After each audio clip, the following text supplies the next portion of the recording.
क्या अनिल अंबानी की कॉर्पोरेट साम्राज्य की नींव दरकने लगी है? अब आप सोच रहे होंगे कि हम ऐसा क्यों कह रहे हैं। दरअसल मुंबई और दिल्ली में एक साथ प्रवर्तन निदेशालय की बड़ी छापेमारी हुई है और केंद्र में है रिलायंस कम्युनिकेशन, यस बैंक और 3,000 करोड़ का कथित ऋण घोटाला। एसबीआई ने हाल ही में अनिल अंबानी और उनकी कंपनी को फ्रॉड घोषित किया और अब ईडी की टीम एक कार्रवाई में जुट गई है। 50 से ज्यादा कंपनियां, दर्जनों अधिकारी और हजारों करोड़ की हेराफेरी।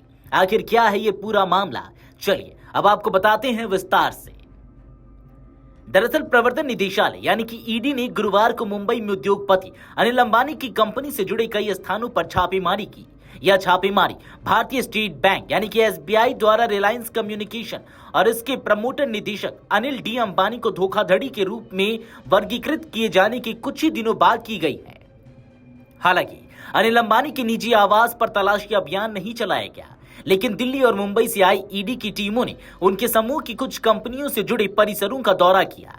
यह जांच रागा यानी कि रिलायंस अनिल अंबानी समूह कंपनियों की ओर से कथित धन शोधन से संबंधित है।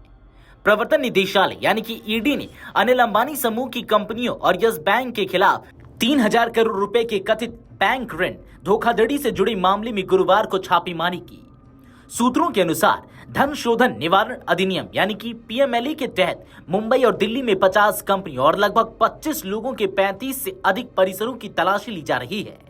ईडी सूत्रों ने कहा कि वे 2017 और 2019 के बीच यस बैंक से लगभग 3,000 करोड़ रुपए के अवैध ऋण डायवर्जन के आरोपों की जांच कर रहे हैं। सूत्रों के अनुसार ईडी को पता चला कि ऋण दिए जाने से ठीक पहले यस बैंक के प्रमोटरों को उनके व्यवसाय में धन प्राप्त हुआ था। इसे देखते हुए एजेंसी रिश्वत और ऋण इस गठजोड़ की जांच कर रही है। सूत्रों ने बताया कि संघीय एजेंसी रिलायंस अनिल अंबानी समूह की कंपनियों को यस बैंक की ओर से ऋण स्वीकृतियों में घोर उल्लंघनों के आरोपों की पड़ताल कर रही है।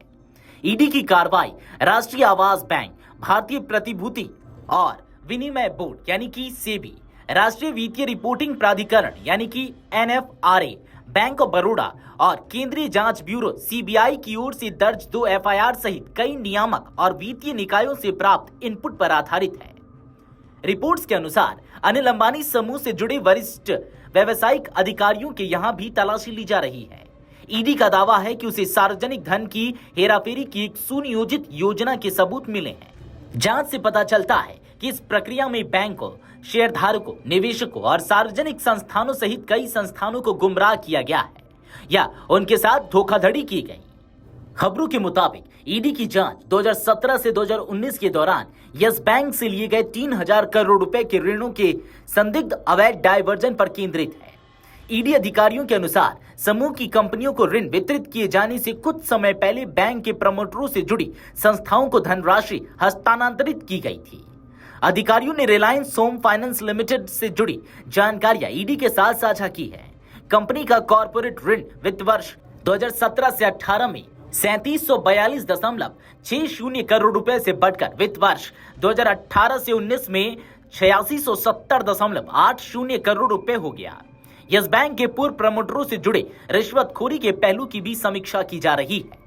ईडी की यह ताजा कार्रवाई एसबीआई की ओर से हाल ही में अनिल अंबानी और उनकी कंपनी रिलायंस कम्युनिकेशन यानी कि आरकॉम को फ्रॉड के रूप में वर्गीकृत करने के बाद हुई है।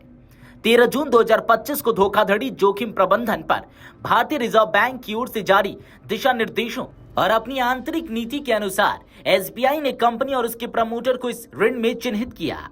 वित्त राज्य मंत्री पंकज चौधरी ने लोकसभा को बताया कि एसबीआई ने 24 जून 2025 को आरबीआई को मामले की सूचना दी गई थी।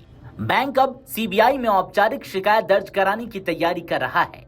1 जुलाई 2025 को आरकॉम के समाधान पेशेवर ने अपनी कंप्लायंस जिम्मेदारियों के तहत एसबीआई के निर्णय के बारे में बॉम्बे स्टॉक एक्सचेंज को सूचित किया।